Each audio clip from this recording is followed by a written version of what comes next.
How to download Roblox on PC. Downloading Roblox on PC lets us play smoothly with better controls, so we can just go over and do it the right way this by following up these steps. So we open up Chrome or any other browser, Edge or any other browser available, and we can directly go to the Roblox website. For that, you may type in roblox.com and hit enter, and when you do, you will be finding the following interface on your screen. And make sure it's the official site, which is this one right here. You may look for it. Now, once we do so, what we need to do is we need to choose any of the game. So there are a bunch of games available on Roblox. You can look out for any of the game just for now.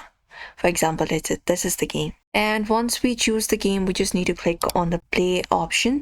This option right here, click on it, press play, and it will give you a pop-up on your screen.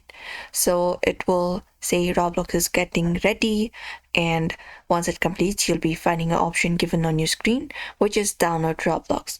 So you just need to click on this option right here and install the exe file. And once you open up the downloaded file, what you need to do is go to File Manager and find your roblox.exe file.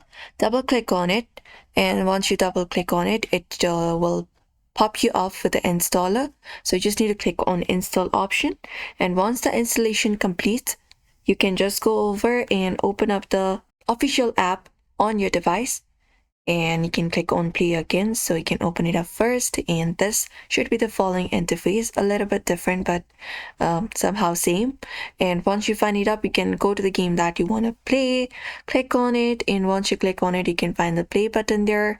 Click on that play button option right there, and you will be taken to the game like this, and you can start playing in your Roblox game this way. And that's it. Now Roblox is now installed and ready to play on PC. You may follow up these process for that. So we hope this video was helpful. Do not forget to give this video a like and subscribe for more tips and tutorials.